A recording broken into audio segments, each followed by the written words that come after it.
those are the moments, the hardest moment in my life. I guess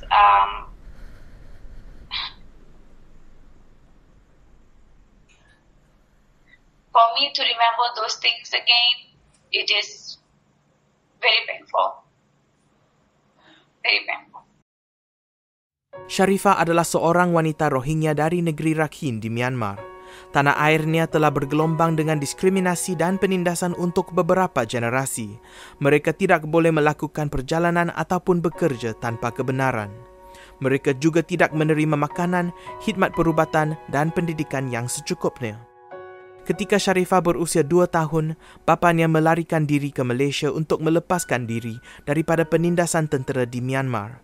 Dia meninggalkan isteri dan 3 anaknya sendirian di Myanmar. It was like burning the houses, the shops, killing people. So because of that, my mom said we flee from the country.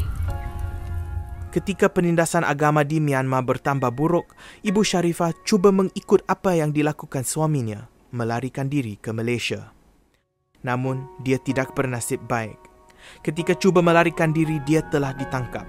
Tanpa dokumen dan ditindas, dia telah dihukum penjara 2 tahun. Sementara itu, Sharifah dan adik-adiknya dibesarkan dalam jagaan beberapa saudara mara. Di sana, Sharifah menyamar untuk kelihatan seperti budak lelaki. Dia turut menderita akibat dera oleh penjaganya selama 2 tahun.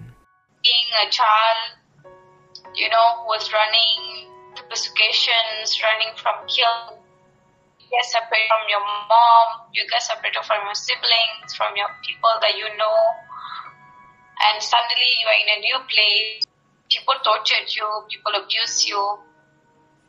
I remember almost every night,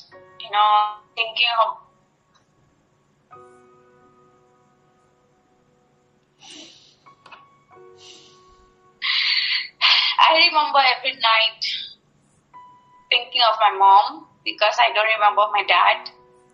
I remember her, and every night I cry. I cry for hugs. I cry for her love. I cry for her company because there was nobody. Melalui perancangan bapanya, Sharifah dan adik-adiknya diseludup ke Malaysia secara berkumpulan ketika berusia 5 tahun. Dengan bantuan daripada ejen, Sharifah menempuh perjalanan yang berbahaya melalui laut dan hutan selama 2 minggu. I was made as a doctor of the trafficker, I guess. And we took on boat. We left the place. We were on buses. We were on jungles, like nights, like that. At night, we were passing it. It was horrible, very, very scary. Inside the boat, like up like this. The head here, another head is like this. The boys, men, women, they was all kept inside. And they vomit inside. People get passed out. The only one thing that they always warn me is like, don't do that, you will die. Like, don't work that much or don't go that way. All those things. Maybe there is a malaikat that was guiding us. That's the only way I can think of. Because the adults themselves, many adults die, in the journey. Perjalanan mencabar ini bermula di Yangon di Myanmar. Mereka melalui Thailand dan akhirnya tiba di Malaysia. Di akhir destinasi, Sharifah melihat bapanya menunggunya yang merupakan orang asing baginya. He was the opposite of the road and there is a guy who said that, that's your dad. And I just ran to him and I hugged him. I was happy. Feel like, the struggles have ended. Ibu Sharifah tiba di Malaysia 2 bulan kemudian. Namun setelah keluarga itu disatukan, itu hanyalah permulaan satu lagi kepayahan. Kerana tidak dapat mendaftar di sekolah kerajaan, Sharifah terpaksa membayar yuran pengajian 2 hingga 3 kali ganda daripada pelajar Malaysia untuk mengikuti kelas di sekolah agama swasta. Selain daripada itu, dia turut dibuli berulang-ulang kali. I didn't speak Malay language at that time. People make fun of me I never had friends, to be very honest. 3 years I studied there, I never had a friend. I mean, these girls will come and throw the water on me. I will be wet the whole day, going back home wet all day. I cannot reconnect what's happening. I cannot connect myself with the environment, with the situation that's happening. I get lost. I felt not accepted. And I felt that, I'm just a troublemaker in this country. I remember I told my mom that I want to go home, go to Myanmar again. And she never replies to me. She never said, let's go or don't go or cannot go. She always look at me with she was lost. Dari usia 5 hingga 24 tahun, Malaysia merupakan rumah buat Sharifah. Dalam tahun-tahun inilah dia belajar untuk bertutur bahasa Melayu dengan fasih dan membiasakan diri dengan makanan dan budaya tempatan.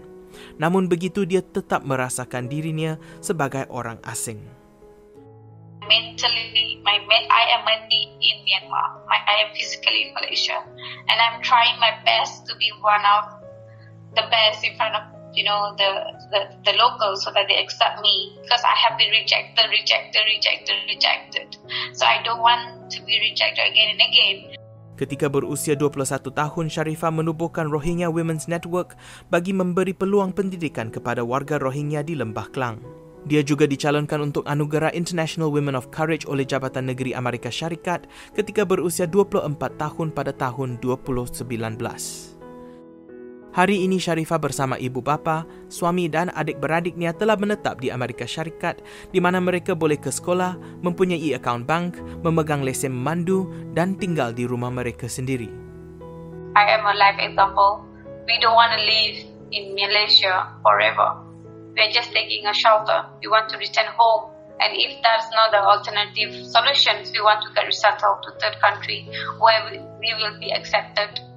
Setelah menetap di Amerika Syarikat selama setahun, Sharifah melahirkan anak sulungnya pada tahun ini. Anaknya merupakan ahli keluarga yang pertama mempunyai dokumen kewarganegaraan ketika dilahirkan. I never want a child in Malaysia. I never want my child to be called refugee. I don't want her to go through the same journey that I gone through. It's painful. She born as citizen. She belongs to this country. She has human rights. She is protected by. She have a name. She is free to choose what she wants herself. And that's the best things that I can give to my children. Sharifah berharap untuk kembali ke Malaysia suatu hari nanti bersama anaknya untuk menunjukkan di mana dia membesar. Kali ini bukan lagi sebagai pelarian, tetapi sebagai seseorang yang mempunyai identiti dan kewarganegaraan dan boleh berjalan di Malaysia secara bebas.